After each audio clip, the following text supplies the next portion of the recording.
गोपेश गोपिकान्त राधाकान्त नमस्ते। तप्त कांचन गौरांगी राधे वृंदावनेश्वरी ऋषभानुसुते देवी प्रणमामि हरिप्रिये। वाञ्छाकल्पतरुभ्यश्च कृपा सिन्धुभ्यैव पतितानां पावनेभ्यो वैष्णवेभ्यो नमो नमः। जय श्री कृष्ण चैतन्य प्रभु नित्यानंद श्री अद्वैत गदाधर शिवासादि गौर भक्तवृंद। हरे कृष्णा कृष्णा कृष्णा हरे हरे हरे राम राम हरे हरे। नमो विष्णुपादाय कृष्ण पृष्ठाय भूतले श्रीमते भक्ति वेदांत स्वामिनिति नामिने। नमस्ते सरस्वती देवी गौरवाणी प्रचारिणे निर्विशेष शून्यवादी।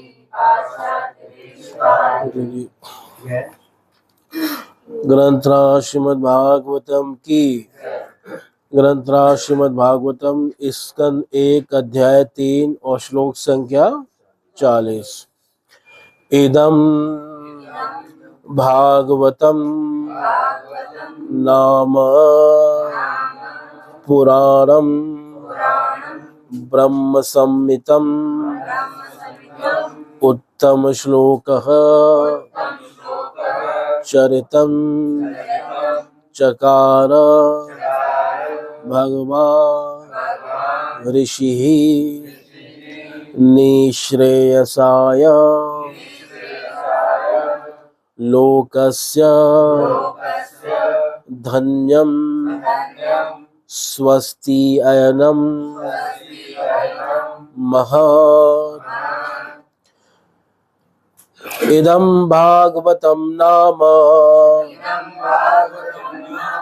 पुराणं ब्रह्म संहितं उत्तम श्लोक चरितं चकार भगवान् ऋषिः निःश्रेयसाय लोकस्य धन्यं स्वस्ति अयनं महत्। इदं भागवतं नाम पुराणं ब्रह्म संहितं उत्तम श्लोक चरितं चकार भगवान् ऋषिः निःश्रेयसाय लोकस्य धन्यं स्वस्ति अयनं महत्। इदं भागवतं नाम पुराणं ब्रह्म संहितं उत्तम श्लोक चरितं चकार भगवान् ऋषिः निःश्रेयसाय लोकस्य धन्यं स्वस्ति अयनं महत्। बोलिए। इदं भागवतं नाम पुराणं ब्रह्म संहितं उत्तम श्लोक चरितं चकार भगवान् ऋषिः निःश्रेयसाय लोकस्य धन्यं स्वस्ति अयनं महत्।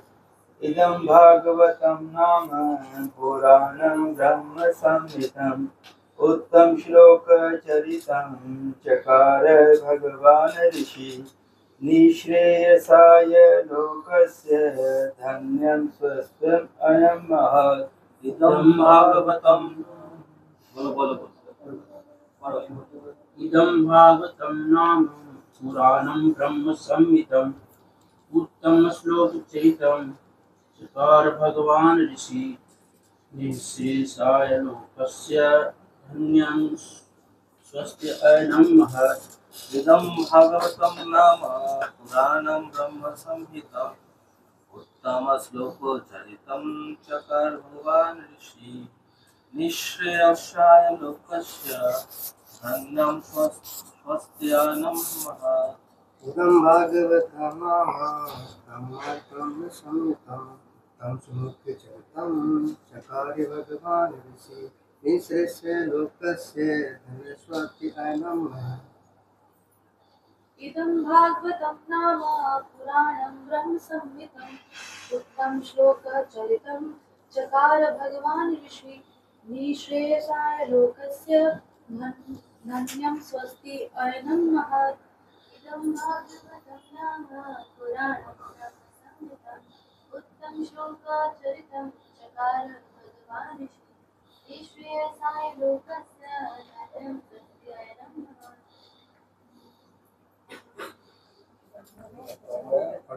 इदं भागवतं नाम पुराणं ब्रह्म संहितं उत्तम श्लोके चरितं चकार भगवान् ऋषि निःश्रेयसाय लोकस्य धन्यं स्वस्ति अयनं महत् इदं भागवतं नाम पुराणं ब्रह्मसंहितं उत्तम श्लोकचरितं चकार भगवान् ऋषि निःश्रेयसाय लोकस्य धन्यं स्वस्ति अयनं महत् इदं भागवतं नाम पुराणं ब्रह्मसंहितं उत्तम श्लोकचरितं चकार भगवान् ऋषि निःश्रेयसाय लोकस्य धन्यं स्वस्ति अयनं महत् इदं भागवतं नाम पुराणं ब्रह्मसंहितं उत्तम श्लोकचरितं चकार भगवान् ऋषि निःश्रेयसाय लोकस्य धन्यं स्वस्ति अयनं महत् हो गया सबका। तो उसका शब्दार्थ, अनुवाद और तात्पर्य जगत गुरु श्रील प्रभुपाद महाराज जी के द्वारा श्रील प्रभुपाद महाराज जी की श्रीमद् भागवत नामक यह ग्रंथ श्री भगवान का साहित्य अवतार है। जैसे श्री भगवान के अवतार श्रील व्यास देव ने संकलित किया है। यह सभी मनुष्यों के परम कल्याण के निमित्त है और यह सभी प्रकार से सफल, आनंदमय तथा परिपूर्ण है। तो ऋषि मुनियों की वंदना की, शौनक आदि ऋषियों की, भक्ति प्रवृत्तान मुनय अभिनंदति अथेय धन्या भगवन्तमित्थं यद् वासुदेवेऽखिल लोकनाथे कुर्वन्ति सर्वात्मकमात्म भावम न यत्र भूय परिवर्तन। कि आप लोग वास्तव में बहुत धन्य हैं, क्योंकि आप सर्वात्मा में, श्री कृष्ण में जो अखिल लोकों के ईश्वर है, उनमें आत्म भाव कर रहे हैं, मनोवृत्ति कर रहे हैं, उनको अपना मान रहे हैं, उनमें भक्ति कर रहे हैं। तो आप वास्तव में धन्य हैं, आप ज्ञानवान हैं और इससे आपको दोबारा संसार में जन्म जो है नहीं लेना पड़ेगा। न यत्र भूय परिवर्तन, अथवा पूर्ण रूप से भगवान ने मनोवृत्ति किए हुए हैं, इसलिए आप लोग धन्य हैं और जो है आपको दोबारा संसार में जन्म नहीं लेना पड़ेगा। तो मान लो प्रश्न करें, भाई ये बड़ा अद्भुत ग्रंथ कह रहे हो, किम इदम अभूतपूर्वम कथयसि, ये कौन सा शास्त्र है जिसका आप प्रवचन करें, है ना।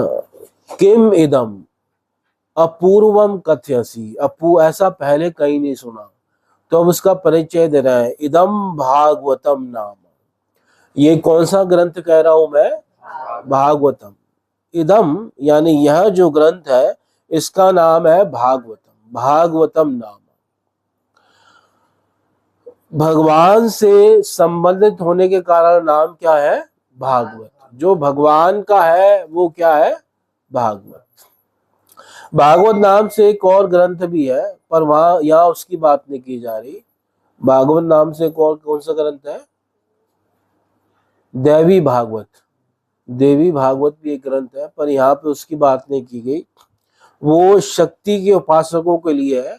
पर वैष्णव का ग्रंथ कौन सा है, यह श्रीमद् भागवत।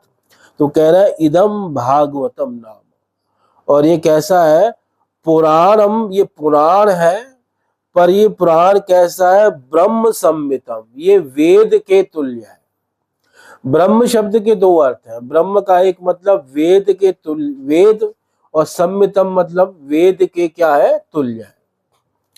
और ब्रह्म का एक अर्थ है भगवान कृष्ण, और कृष्ण के ही समान है ये श्रीमद् भागवतम। कृष्ण के समान है ये कैसे पता चलेगा भाई? क्योंकि ये बात इसी अध्याय के अंतिम श्लोक में कही गई। जो 6 प्रश्न पूछे थे शौनक आदि ऋषियों ने, तो उसमें सबसे छठा प्रश्न कौन सा था? हाँ, धर्म ने किसकी शरण ली, है ना? जब ब्रूहि योगेश्वरे कृष्णे ब्रह्मणि धर्म वर्मणि स्वाम काष्टाम मधुनोपेते धर्म कम शरणम गता। 1:1:23 पहले स्कंद का पहले अध्याय का 23वां श्लोक है, जिसमें शौनक आदि ऋषि क्या कर रहे हैं? प्रश्न कर रहे हैं, है ना? यही है ना 1:31। हाँ, ये ब्रूहि, बताइए। ब्रूहि का मतलब बताइए। क्या बताइए? योगेश्वरे कृष्ण, जो योगेश्वर श्री कृष्ण है, ब्रह्मणि, जो ब्राह्मणों के रक्षक है, और धर्म वर्मणि, जो धर्म के क्या है? कवच है। यानी जो धर्म की रक्षा करने वाले हैं, ब्राह्मणों की रक्षा करने वाले हैं, इस समय वो अपने धाम में चले गए। स्वाम काष्टाम, स्वाम काष्टम का मतलब अपने धाम चले गए। अधुना, अधुना मतलब इस समय। उपेते, तो इस समय धर्म ने अब किसकी शरण ली? धर्म कम शरणम गता। तो ये छठा प्रश्न था, तो उसका उत्तर दे रहे हैं 43 में, 1:3:43 43। कृष्णे स्वधामोपगते धर्म ज्ञानादिभिः सह कलौ नष्ट दृशामेश पुराणकोधनोदित। कृष्णे स्वधाम उपगते, जब श्री कृष्ण अपने धाम में चले गए तो कलौ नष्ट दृशाम, लोगों की दृष्टि कलयुग में क्या हो गई? नष्ट हो गई। उन्हें धर्म अधर्म का ज्ञान नहीं रहा, विवेक अविवेक का ज्ञान नहीं रहा, तो लोग नष्ट दृशा हो गए। तो उस समय धर्म ज्ञान आदि के साथ इन सब ने किसकी शरण ली? पुराण अर्क अधुनोदित, सूर्य रूपी पुराण इस समय क्या हो गया? प्रकट हो गया। भागवत किसके समान है?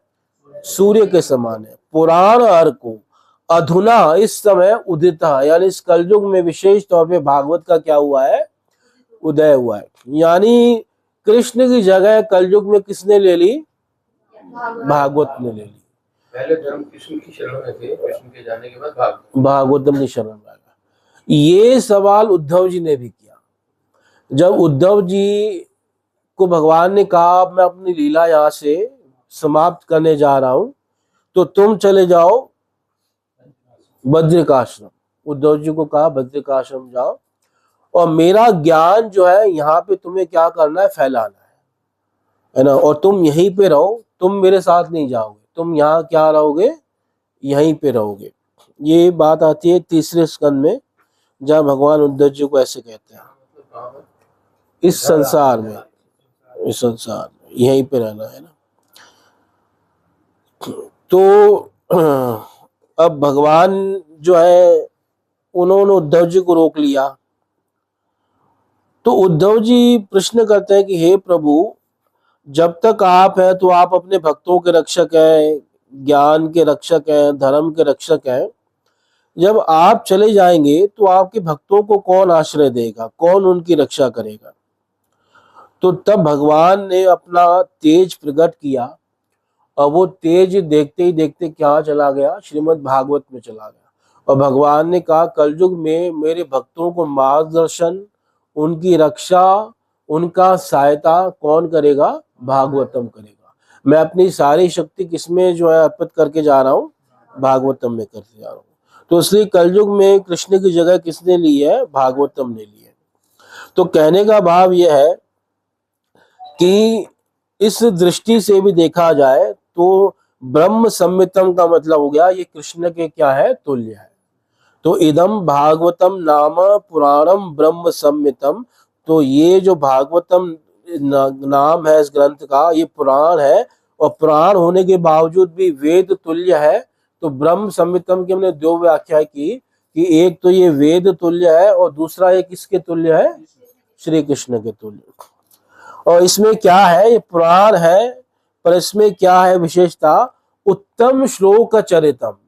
इसमें उत्तम श्लोक भगवान श्री कृष्ण का क्या है? चरित्र है। भगवान के सारे अवतारों का इसमें क्या है? चरित्र है। और इसकी रचना किसने की?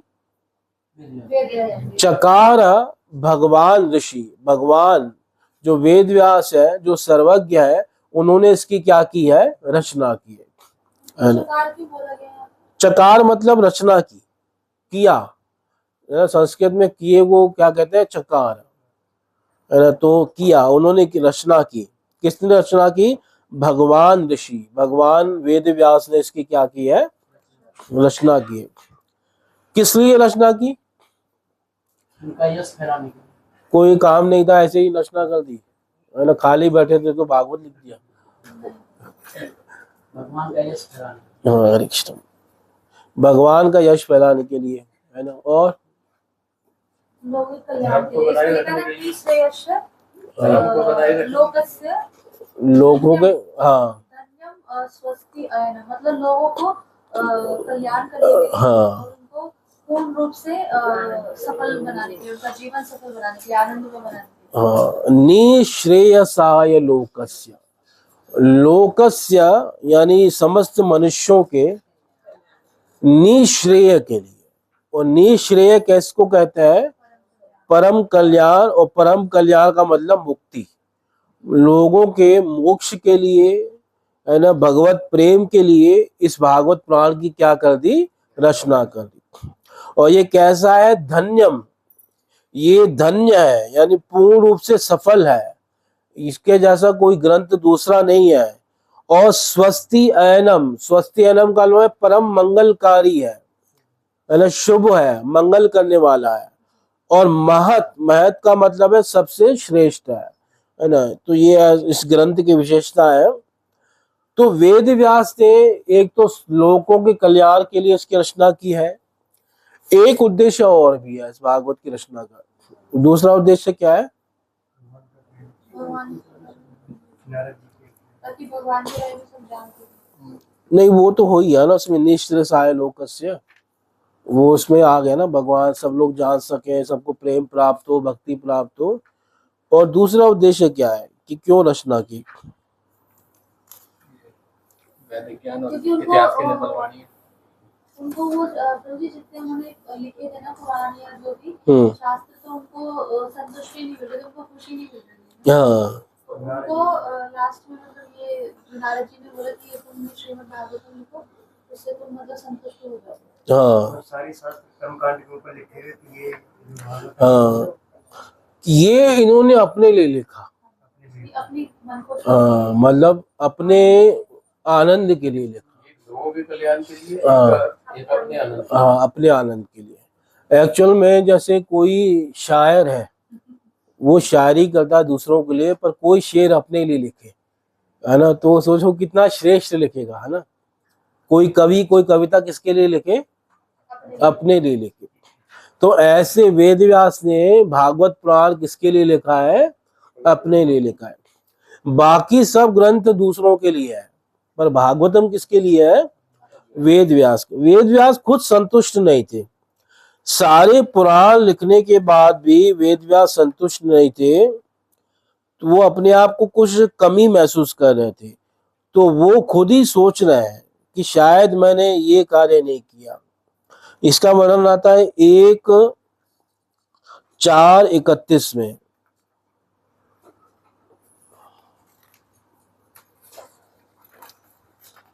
मतलब वो हमेशा सबके कल्याण के लिए लगे रहे, पर वो प्रसन्न नहीं हो पाए। फिर वो खुद ही सोचते हैं, किम वा भागवता धर्मा न प्रायेण निरूपिता प्रिया परमहंसा नाम त एव ही अच्युत प्रिया। शायद मैंने भागवत धर्मों का वर्णन नहीं किया। किम वा भागवता धर्मा न प्रायेण निरूपिता प्रिया परमहंसा नाम। ये भागवत धर्म ही किसको प्रिय है? परमहंसों को। और ते एव ही अच्युत प्रिया, और वही किसको प्रिय है? कृष्ण को भी प्रिय है। तो शायद मैंने इनका वर्णन नहीं किया, इसलिए मैं कमी का एहसास कर रहा हूँ, कमी का अनुभव कर रहा हूँ। तो वेद व्यास ने ये भागवतम अपने लिए लिखा, एक कारण ये है। और दूसरा, इसलिए वेद व्यास की सबसे श्रेष्ठ रचना है, तो इसलिए उन्होंने किसको दिया ये ग्रंथ? अपने पुत्र को दिया। वेद व्यास के बहुत बड़े बड़े शिष्य थे। जैसे उनके एक शिष्य थे वैशंपायन, जिनको उन्होंने महाभारत दी। एक शिष्य थे जैमिनी, है ना, जैमिनी को भी उन्होंने जो है कर्मकांड आदि के ग्रंथ दिए, है ना, वेद दिए। एक शिष्य थे जो है रोमहर्षण सूत, उनको सारे प्राण दे दिए, पर उन्होंने भागवतम किसी को नहीं दिया। और एक शिष्य थे पैल को उन्होंने दिया ऋग्वेद, है ना, वैशंप। इस प्रकार उन्होंने एक एक वेद सबको दे दिया। नहीं, एक एक वेद का आचार्य बना दिया कि आगे अपनी शिष्य परंपरा में इसका क्या करो? विस्तार करो, प्रचार करो। पर जब भागवत की बारी आई तो उन्होंने ये किसी को नहीं दिया। वो भागवत किसको दिया? अपने पुत्र को। हित्वा सशिष्यान पैलादीन, अपने शिष्य पैल आदि का त्याग करके उन्होंने केवल मुझे भागवत दिया। ये सुखदेव जी कह रहे हैं, भागवत में कह रहे हैं। एक श्लोक आता है 9वें स्कंद में, जहाँ सुखदेव जी ये बात कह रहे हैं, हित्वा स्वशिष्य पैलादीन, कि अपने शिष्य पैल आदि का त्याग करके मुझे ये भागवत उन्होंने सुनाया। और अगले श्लोक में भी यही बात है, जो हम श्लोक पढ़ेंगे अगला 41, तद इदम ग्राह्यामास सुतम आत्मवताम वरम सर्ववेदेतिहासानाम सारम सारम समुद्रतम। तद इदम, वही भागवत प्राण उन्होंने किसको दिया? ग्राह्यामास, ग्रहण कराया। किसको? सुतम, अपने पुत्र को। पक्षपात कर रहा है क्या कोई? मतलब ये वो जो कहते हैं ना, जिसे अपने परिवार में देना, उसको क्या कहते हैं? कोई चीज, नेपोटिज्म, है ना। हाँ, ये शब्द सही है, नेपोटिज्म। मतलब जैसे हॉलीवुड, वो बॉलीवुड में ज्यादा होता है ना।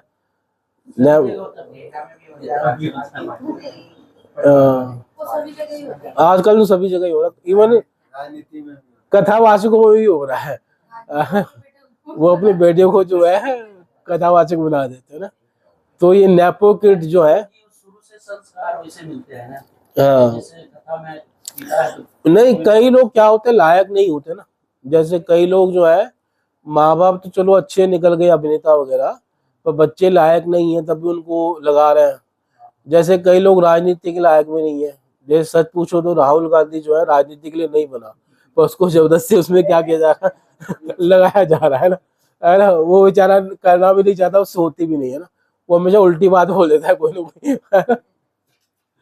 मतलब कांग्रेस की ये दशा कर दिया है लोगों ने कि इतनी तो पृथ्वी नीचे नहीं गई थी जितनी कांग्रेस नीचे चली गई है ना। तो मतलब ये क्या है, नेपो किड होते हैं ना, नेपोटिज्म। तो क्या ऐसा ही था क्या? नहीं, यहाँ पे उसका उत्तर दिया गया, अपने पुत्र को ग्रहण कराया, पर पुत्र भी ऐसा नहीं था। आत्मवताम वरम, आत्मज्ञानियों में, भगवान के ज्ञानियों में सबसे क्या था? श्रेष्ठ था, है ना। सुखदेव जी क्या थे? सर्वश्रेष्ठ थे।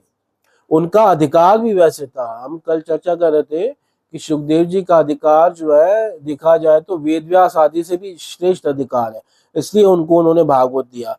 तो भागवत की रचना के 3 कारण है।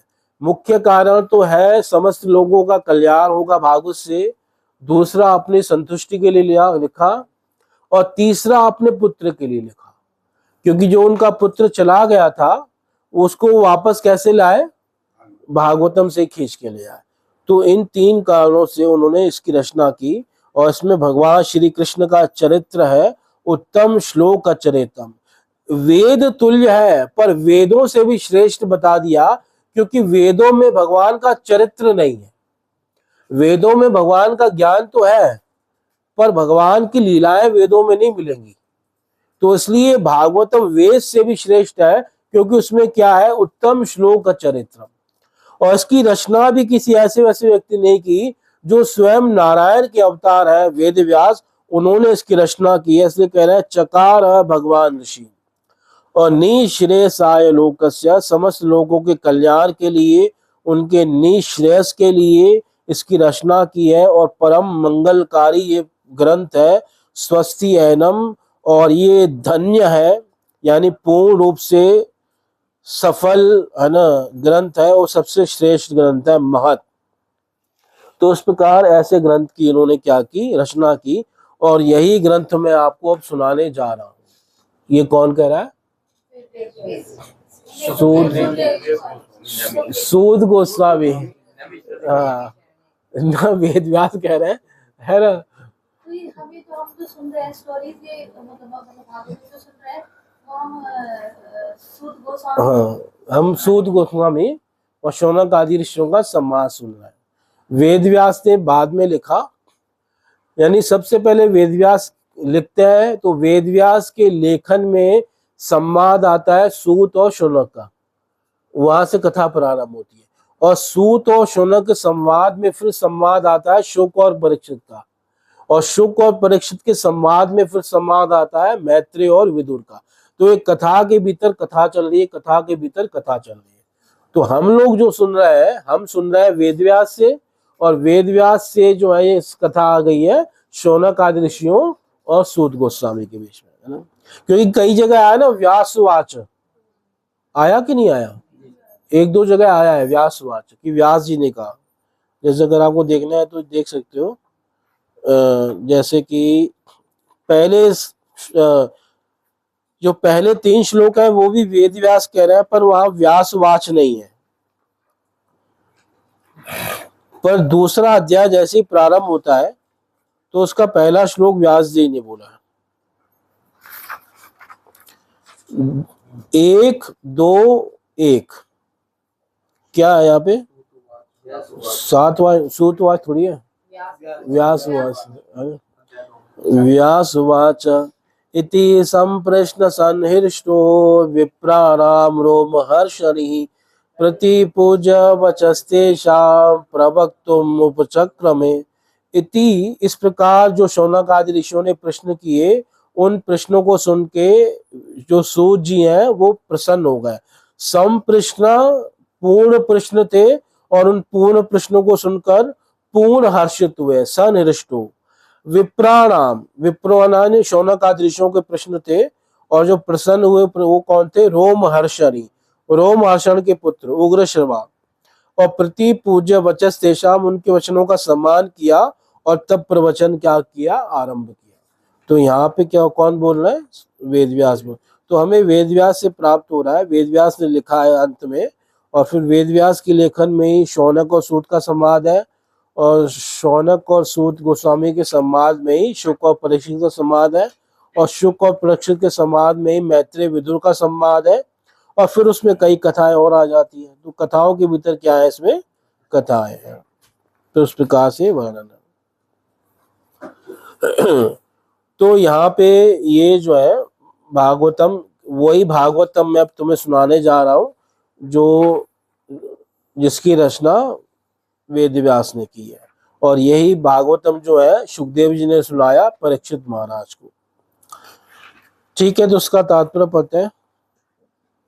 तात्पर्य, भगवान श्री चैतन्य महाप्रभु ने घोषित किया है कि श्रीमद् भागवतम समस्त वैदिक ज्ञान तथा इतिहास की निर्मल वाणी है।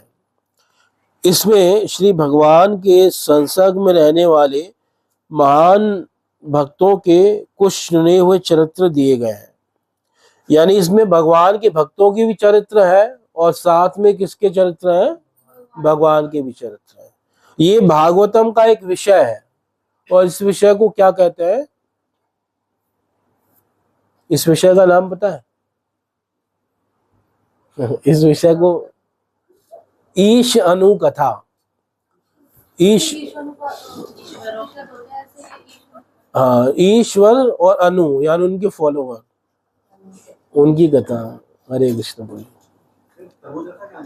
हाँ रखे, 3 रखे, दे दो तुम। तो भाई देखो, इसका वजन जो है ना खिचड़ी के समान है, इसको तो बना दे जो उठा पाए। एक मांग रहे थे, वो तो 3 दे दिया आपने। 3 चाहिए, 1 चाहिए? एक चाहिए ना, मैं तो एक ही बोला। वो बात एक निकाल लो, एक निकाल लो। सॉरी बोली। अरे कृष्ण, जो गिरा ना नीचे बोले दो। हनुमान की टीम की वो बाहर उठा ले। तो क्या बताते हैं अपने ईश और ईश अनु कथा, ये भागवतम का एक विषय है। भागवतम के 10 विषय है, 2, 10, 1 में इसका वर्णन है। दूसरे स्कंद के 10वें अध्याय के पहला श्लोक।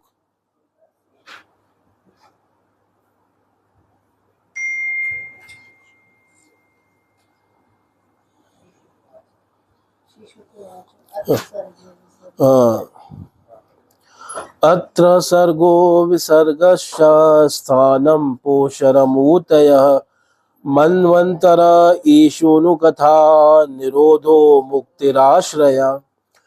इस भागवत में सर्ग का वर्णन हुआ है। अत्र, अत्र का मतलब इस भागवत में। सर्ग, सर्ग किसे कहते हैं? सृष्टि। तो सही, पर कौन सी सृष्टि? भगवान ने सृष्टि की रचना की है। हाँ, भगवान जो तत्वों को बनाते हैं, उस तत्वों को बनाने को क्या कहते हैं? सर्ग कहते हैं। और फिर दूसरा विषय है विसर्ग। विसर्ग किसे कहते हैं?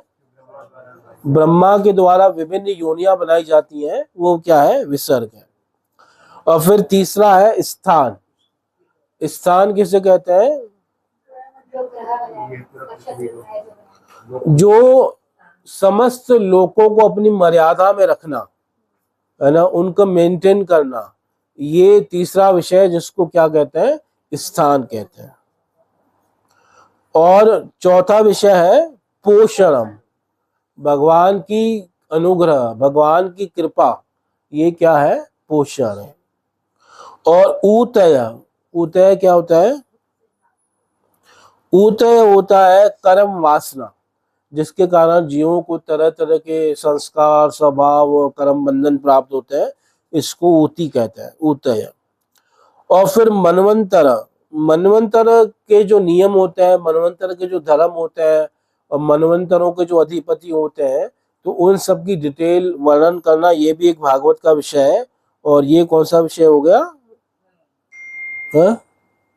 सर्ग, विसर्ग, स्थान, पोषणम, ऊती और मनवंतर। और 7वां विषय है ईश अनु कथा। ईश्वर और अनु मतलब ईश्वर का फॉलोअर, भगवान के भक्त, उनकी कथा, ये भी एक विषय है, 7वां विषय। और 8वां विषय है निरोध। निरोध क्या होता है? नहीं, वापस नहीं जाना, नहीं, निरोध। भगवान के धाम को वापस जाना लिखा है। नहीं, वापस नहीं जाना। वापस तो मुक्ति हो गया ना, वो तो 9वां विषय है। निरोध क्या है ये पता पूछ रहा हूँ मैं।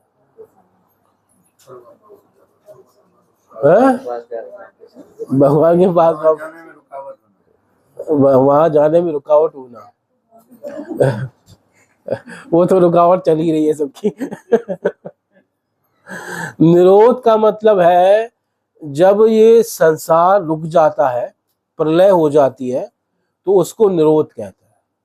प्रलय का नाम है निरोध, है ना। प्रलय में संसार क्या हो जाता है? चक्र रुक जाता है। तो हम भगवान के धाम में तो नहीं जाते, हम भगवान में लीन होते हैं, पर फिर भी हम दोबारा सृष्टि के समय क्या होते हैं? वापस आ जाते हैं। क्योंकि हमारा कर्म बंधन खत्म नहीं होते। तो निरोध का मतलब है रुकना, सृष्टि प्रवाह को रुकने को क्या कहते हैं? निरोध कहते हैं। उधर पे चले जाना। हाँ, तो ये रुकने को कहते हैं निरोध, यानी प्रलय का, सरल शब्दों में अगर प्रलय को क्या कहते हैं? निरोध कहते हैं। और प्रलय बताए थे ना कितने प्रकार की होती है? 4 प्रकार की बताई थी, है ना? हाँ, 3 मुख्य है, एक और 4 बताए थे ना। और मुक्ति, मुक्ति का तो पता ही है, ये 9वां विषय है, यानी जब अपने स्वरूप में स्थित हो जाना, इन बाहरी आवरणों से मुक्त हो जाना, इसको क्या कहते हैं? मुक्ति। और आश्रय, ये 10वां विषय है। आश्रय कौन है? भगवान ही आश्रय, भगवान ही आश्रय। हाँ, तो धर्म का भी अच्छा, सभी के आश्रय हैं। सभी के आश्रय भगवान है। एवं आदि देव, आदि भौतिक, है ना, अध्यात्म, इन तीनों के भी आश्रय भगवान है। तो इसलिए भगवान अपने भी आश्रय भगवान है, स्व आश्रय आश्रय। इसलिए 10वां सबसे श्रेष्ठ विषय आश्रय तत्व है, और वो कौन है? कृष्ण है, श्री कृष्ण। तो ये भागवतम के 10 विषय। अच्छा, दोबारा बता देते हैं। पहला विषय है सर्ग, जो सृष्टि भगवान करते हैं, महतत्व आदि की, उसको सर्ग कहते हैं। और जो सृष्टि ब्रह्मा जी करते हैं उसको कहते हैं विसर्ग। सर्ग का वर्णन विशेष तौर पे 3रे स्कंद में हुआ है, और विसर्ग का वर्णन किसमें हुआ है? 4थे स्कंद में। स्थान, स्थान का मतलब विभिन्न लोक ग्रह, इन सबको मेंटेन करना, इनको अपनी मर्यादा में रखना, ये स्थान, ये 3रा विषय है, और इसका वर्णन 5वें स्कंद में हुआ है। पोषणम, पोषणम का मतलब भगवान की कृपा, कृपा। तो ये कृपा का वर्णन 6ठे स्कंद में हुआ है। अजामिल आदि का उद्धार हुआ, और कई कृपाओं की कथा जो है 6ठे स्कंद में आती है। ऊतय, ऊतय जो है वो कर्म वासना को कहते हैं, जिसके कारण जीव तरह तरह के शरीर धारण करता है, उसका स्वभाव बनता है, उसका प्रारब्ध होता है। तो इसका वर्णन 7वें स्कंद में हुआ है ना, जिसमें प्रहलाद आदि की कथा आती है। और मनवंतर, जिसमें मनवंतरों के नियम है, मनवंतरों के अधिपति है, मनुओं का वर्णन है, इन सब के नियम है, सप्तऋषियों का वर्णन है, तो उसको मनवंतर कहते हैं। ये भी भागवत का एक विषय है, और इसका वर्णन 8वें स्कंद में हुआ है। 8वें स्कंद में क्या हुआ है? मनवंतरों का वर्णन हुआ है। और ईशा अनुकथा, भगवान और भगवान के भक्तों की कथाएं, ये भागवत का विषय है, और ये विषय है 7वां, और इसका वर्णन हुआ है 9वें स्कंद में। 9वें स्कंद में बहुत सारी कथाएं मिलेंगी आपको, भगवान की, भगवान के भक्तों की बहुत सारी कथाएं आपको कहाँ मिलेंगी? 9वें स्कंद मिलेंगी। और फिर निरोध, निरोध का मतलब क्या बताया? कि जब प्रलय हो जाती है, सृष्टि रुक जाती है, सृष्टि प्रवाह रुक जाता है, तो उसको क्या कहते हैं? निरोध कहते हैं। विभिन्न प्रकार की प्रलय, तो इसका वर्णन आपको मिलेगा 12वें स्कंद में। अब सीधे हम कहा 9 से कहाँ पहुंच गए? सीधे 12वें में। और फिर है 9वां विषय मुक्ति, अपने स्वरूप को प्राप्त करके, है ना, जीव जब मुक्त हो जाता है उसको मुक्ति कहते हैं। और इस विषय का वर्णन है भागवत की 11वें स्कंद में। और 10वां विषय है आश्रय, जो सबका आश्रय है, 10वां विषय, उसका वर्णन 10वें स्कंद में। 10वें, हाँ, 10वें का 10वें वर्णन, भगवान की सारी लीलाएं 10वें स्कंद में। 10वें लक्ष्म्यम, श्रीधर स्वामी लिखते हैं भावार्थ दीपिका में कि 10वें में 10वां तत्व बताया गया है। यानी 10वें में का मतलब 10वें स्कंद में किसका वर्णन है? 10वें तत्व का। लक्ष्यम, ये बाकी सब लक्षण है, ये जितने 9 बताए ना, ये सब लक्षण है। और मेन कौन सा है? आश्रय, वो लक्ष्य है। लक्षण किसको बताने के लिए होता है? लक्ष्य को बताने। आश्रय आश्रिता विग्रह, जो समस्त आश्रित विग्रहों का भी आश्रय है, वो श्री कृष्ण ही आश्रय तत्व है। इसलिए अगला श्लोक देखो, ये तो हमने देखा 2:10:1, अब 2:10:2 देखो। दशमस्य विशुद्ध्यर्थम नवानामेव लक्षणम वर्णयन्ति महात्मानः श्रुतेनार्थेन चांजसा। दशमस्य, दशम तत्व के, 10वें विषय के, विशुद्धि अर्थम, उसके तत्व ज्ञान के लिए, यानी 10वें विषय का ठीक ठीक ज्ञान हो जाए, उस ज्ञान के लिए महात्मा लोग किसका वर्णन करते हैं? नवा नाम एवं लक्षण, पहले 9 का वर्णन करते हैं। तो जो पहले 9 है वो लक्षण है, और 10 मेन कौन सा है? वो 10वां है। बंद कर दें, बंद कर दो। हेलो,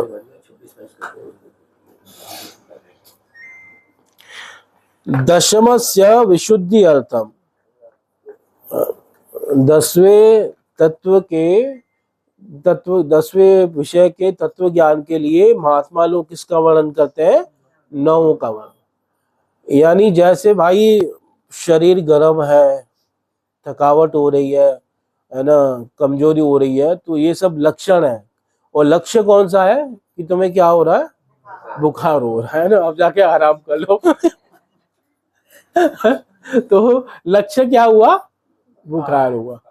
और लक्षण क्या हुए? ये सब लक्षण होगा, है ना। तो इस प्रकार से मेन लक्ष्य है श्री कृष्ण, और ये सर्ग विसर्ग आदि जो है ये लक्षण है।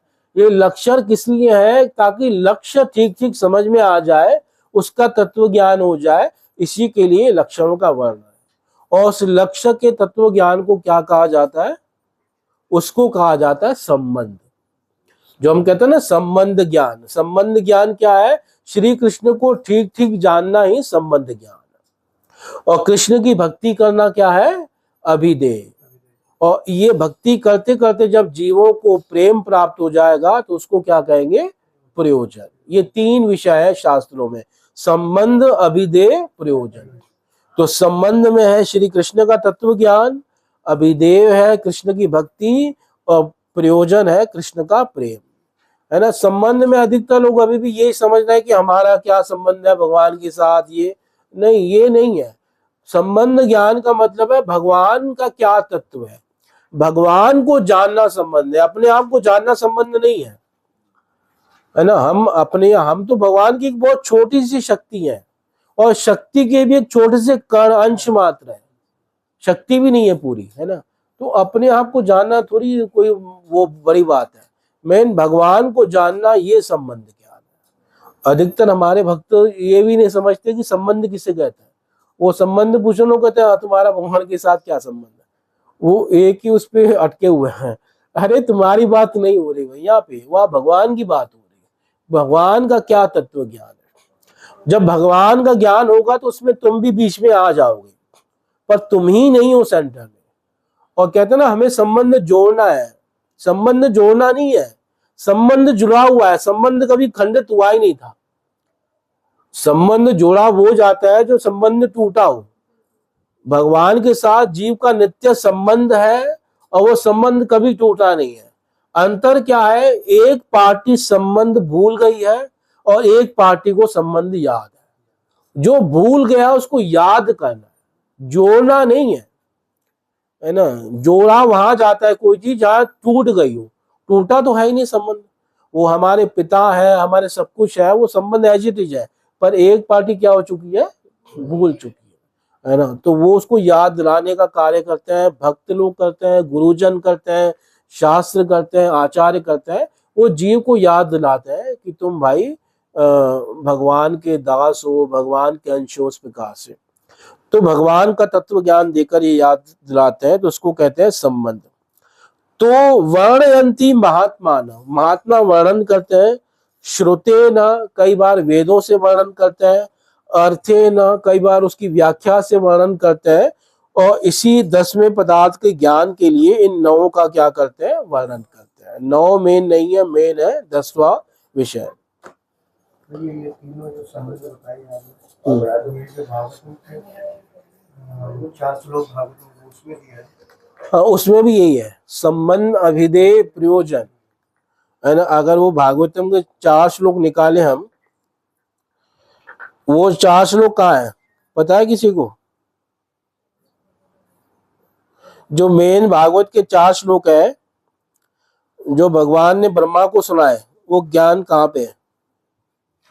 वो श्लोक कहाँ पे है? बात ये है, हम तो हम पहुंचे ही नहीं, हमारे पास तो भाई बहुत बड़ा एक्सक्यूज है।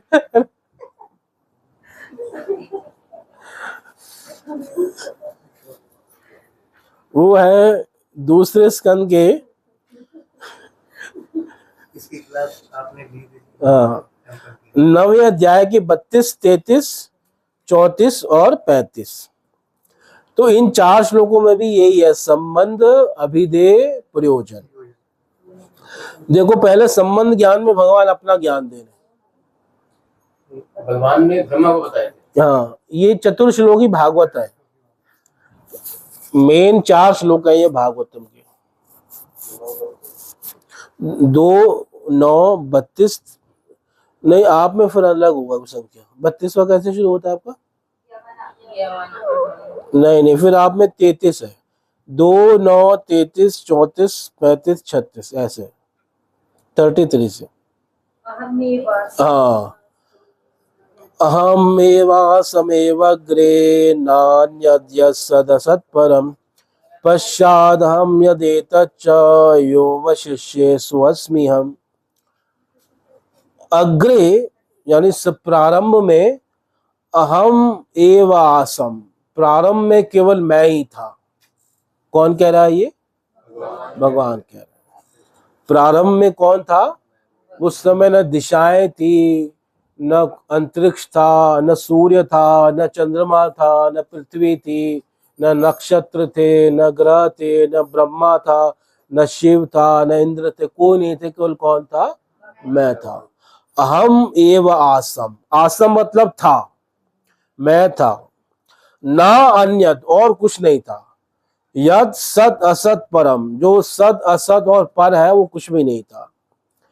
और जब कुछ भी नहीं रहेगा तब भी मैं रहूंगा। पश्चाद हम, इस समय जो दिखाई दे रहा है ना, ये जब नहीं रहेगा उसके बाद भी कौन रहेगा? मैं रहूंगा। यो अवशिष्येत, यो अवशिष्य जो बचा रहता है वो भी मैं हूं, पश्चादम। और यद एतच्च, और जो अभी दिखाई दे रहा है, जो संसार, नक्षत्र, ग्रह सब दिखाई दे रहे हैं, सो अस्मियम, वो भी कौन है? वो भी मैं ही हूं। यानी मेरी शक्ति का ये क्या है? सब परिणाम है, यानी मैं ही विराजमान हूं सब जगह। यानी पहले भी मैं था, वर्तमान में भी मैं हूं, और भविष्य में जो बचा रहेगा वह वो भी मैं हूं। अब यहाँ किसका ज्ञान दे रहे हैं भगवान? अपना ज्ञान दे रहे हैं। आपका नाम दिया कहीं? तो ये क्या है? ये संबद्ध ज्ञान है ना। जहां भगवान किसका ज्ञान देते हैं? अपना ज्ञान देते हैं। अच्छा, ये माया क्या है फिर? अब अपनी शक्ति के बारे में बता रहे हैं, है ना, दूसरे श्लोक में।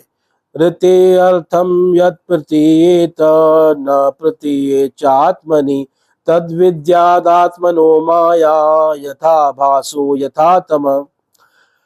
मेरे अतिरिक्त जिसकी प्रतीति हो रही है, यानी जब मेरी प्रतीति, मेरा साक्षात्कार नहीं होता, तब जिसका साक्षात्कार हो रहा है, और मेरे साक्षात्कार के बगैर, मेरी सत्ता के बगैर जिसकी सत्ता नहीं है, उसको तुम क्या जानो? मेरी माया जानो। तो ये भी बोल दिया जब मैं नहीं होऊंगा तो सारे काम ये करेगी, और ये भी बोल दिया कि ये मेरे कंट्रोल में है, ये इंडिपेंडेंट। हाँ, जैसे परछाई है। अब जीव की, जैसे मनुष्य, किसी भी मनुष्य, किसी की परछाई वो कहाँ प्रकट होती है? जब वो होगा तभी प्रकट होगी, पर वो होगी उसके स्वरूप से बाहर, उसके स्वरूप में नहीं होगी। जैसे वो यहाँ खड़ा है तो परछाई कहाँ होगी? यहाँ होगी। कहीं भी हो, मतलब उसके बाहर होगी, और वो अंधकार में होगी, काली होगी, और वो जो है प्रकाश में होगी। वो हिलेगा, हाथ ऐसे करा तो परछाई भी ऐसे हिलेगी। यानी उसकी सारी चेष्टाएं किस पे निर्भर है? उसके ऊपर है। तो माया की सारी चेष्टाएं किस पे निर्भर है? भगवान के। पर वो माया भगवान के स्वरूप से बाहर निकलेगी, भगवान के स्वरूप में नहीं होगी। और माया अंधकार में होगी और भगवान क्या होंगे, प्रकाश में होंगे। और माया डिपेंड होगी भगवान के ऊपर, भगवान है तब माया है ना। तो उस प्रकार से भगवान अपनी शक्ति का बता रहे हैं, तद विद्याद आत्मनो माया यथा भासो यथा तम। तो यहाँ पे भी भगवान किसका ज्ञान दे रहे हैं, अपनी शक्ति का, अपना ही ज्ञान दे रहे हैं, क्योंकि माया भी उनकी क्या है, शक्ति है ना। फिर एक उदाहरण दे रहे हैं कि मैं समस्त जीवों में जैसे पंच महाभूत सारे जीवों में प्रवेश करते हैं, अग्नि जल वायु आकाश पृथ्वी, और उसके अलावा भी उनकी सत्ता होती है। जैसे हमारा शरीर किससे बना है, अग्नि जल वायु आकाश पृथ्वी आदि से बना है ना। पर अग्नि जल वायु आकाश पृथ्वी हमारे शरीर के बाहर है कि नहीं है, है। तो ऐसे ही सब चीजें भगवान से बनी है, पर भगवान सबसे क्या रहते हैं, अलग भी रहते हैं, है ना। उसी प्रकार समस्त जीवों में भगवान प्रवेश करते हैं और प्रवेश नहीं भी करते, उन सबसे भगवान क्या रहते हैं, अलग रहते हैं। तो इस प्रकार जिज्ञासु व्यक्ति को भगवान को जानने की जिज्ञासा करनी है, जो भगवान सब जगह सब समय हर किसी के लिए है। तो ये जिज्ञासा, भगवान को जाना, ये सब क्या है, भगवान की भक्ति है, जिसको अभिधेय कहते हैं। और ऐसा करते करते व्यक्ति को जो भगवान का प्रेम प्राप्त हो जाएगा, और वो प्रेम ही क्या होगा, प्रयोजन होगा। तो इन श्लोकों में भी संबंध, अभिधेय और प्रयोजन भगवान तीनों बता रहे हैं इन 4 श्लोकों में। तो कहने का भाव यह है कि संबंध ज्ञान जो है ये भगवान के बारे में है, और भागवतम का मूल विषय ही है भगवान आश्रय तत्व, जिसका वर्णन 10वें स्कंद में हुआ। तो ईश अनु कथा भी एक विषय है भागवत का, जो 7वां विषय है, ये बताया। तो प्रभुपाद जी कह रहे हैं कि इसमें श्री भगवान के संसर्ग में रहने वाले महान भक्तों के कुछ चुने हुए चरित्र दिए गए हैं। श्रीमद् भागवतम भगवान श्री कृष्ण का साहित्य अवतार है, यानी पुस्तक में कोई भगवान का अवतार है तो वो क्या है, श्रीमद् भागवतम है। तो इस प्रकार से यहाँ पे ये बता रहे हैं आगे। अतएव यह उनसे अभिन्न है, हमें श्रीमद् भागवत की पूजा उसी आदर से करनी चाहिए जिस प्रकार हम श्री भगवान की पूजा करते हैं। यानी भागवतम की हम पूजा कर सकते हैं ना, आरती वगैरह कर सकते हैं, पर भागवतम की पूजा का वास्तविक मतलब यह है कि भागवतम को पढ़ना चाहिए, सुनना चाहिए, है ना। पूजा नहीं कि आरती तो रोज दिखा रहे हो पर खोली कभी भी नहीं है ना, तो ऐसी पूजा नहीं कर रहे हैं। तो हर किसी की पूजा अलग अलग प्रकार से होती है। ग्रंथों की पूजा है, ग्रंथों का सम्मान है, उनको क्या किया जाए, पढ़ा जाए, उनकी शिक्षाओं को जीवन में उतारा जाए, उनकी कथाओं को क्या किया जाए, सुना जाए, है ना। भगवान की पूजा तो दीप दिखा के आदि होती है। जैसे भक्तों की पूजा कैसे होती है, भक्तों का सम्मान करके, दान मानाभ्याम, भक्तों को दान देके उनका सम्मान करके भक्तों की पूजा होती है, भागवत में लिखा गया। तो इस प्रकार हर किसी की पूजा जो है अलग अलग ढंग से होती है। आगे, जिस प्रकार हमें श्री भगवान की पूजा करते हैं, हम इसके सचेष्ट एवं धीर अध्ययन के द्वारा श्री भगवान का परम आशीर्वाद प्राप्त कर सकते हैं। मतलब सचेष्ट, पूरी चेष्टा के साथ, और धीर मतलब गंभीर अध्ययन के साथ भगवान की कृपा क्या कर सकते हैं, प्राप्त कर सकते हैं। जिस प्रकार श्री भगवान पूर्ण प्रकाश तथा पूर्ण आनंद तथा सर्वथा पूर्ण है, उसी प्रकार श्रीमद् भागवतम भी है। हमें श्रीमद् भागवतम का पाठ करने से पर ब्रह्म श्री कृष्ण का संपूर्ण दिव्य प्रकाश प्राप्त हो सकता है, यदि हम इसे पारदर्शी गुरु के माध्यम से ही ग्रहण करें। पुरी में भगवान श्री चैतन्य के दर्शनार्थ जितने मनुष्य आते थे, उनसे महाप्रभु के निजी सचिव श्रील स्वरूप दामोदर गोस्वामी यही कहा करते थे कि किसी भक्त भागवत से ही श्रीमद् भागवत का अध्ययन करना चाहिए, है ना। भागवत सुनो, किससे सुनो, भक्त से सुनो। भक्त भागवत स्वरूप सिद्ध प्रमाणिक गुरु है, और वांछित फल प्राप्त करने हेतु उन्हीं से श्रीमद् भागवत की शिक्षा ग्रहण करनी चाहिए। श्रीमद् भागवत के अध्ययन से वे सभी लाभ प्राप्त हो सकते हैं जो श्री भगवान की साक्षात उपस्थिति से होते हैं। यह भगवान श्री कृष्ण के उन समस्त आशीर्वादों को प्रदान करने वाला है जो श्री भगवान के साक्षात संपर्क से मिल सकता है। यानी जो आपको भगवान से मिल सकता है वो सब चीजें किससे मिल सकती हैं? भागवतम से भी। बस हम गंभीरता से इसका अध्ययन करें, इसको सुने, है ना, यही इसमें मेन चीज है। तो श्रीमद् ये सबसे श्रेष्ठ ग्रंथ है और इसकी रचना वेदव्यास ने देखा जाए तो अपने लिए की, है ना। मतलब कितने महान बात है कि एक लेखक ने कुछ अपने लिए लिखा, वरना लोग दुनिया के लिए लिखते हैं, संसार के लिए लिखते हैं, पर वो अपने लिए कुछ लिख रहे हैं। तो इसी से पता चलता है कि और वेदव्यास को भी संतुष्टि तभी मिली जब उन्होंने क्या की? भागवतम की रचना की। इवन भक्ति देवी भी तभी प्रसन्न हुई जब भागवतम की कथा नारद जी ने कही, है ना, मतलब उन्होंने व्यवस्था करवाई और वो कथा सुन के ज्ञान वैराग्य क्या हुए? जवान हुए। तो भागवत से ही ज्ञान वैराग्य भी युवा रहेंगे और भक्ति देवी भी क्या रहेगी? पुष्ट रहेगी। तो ये सबसे श्रेष्ठ ग्रंथ है, तो इसका हमें आश्रय जो है लेना चाहिए। हरे कृष्णा।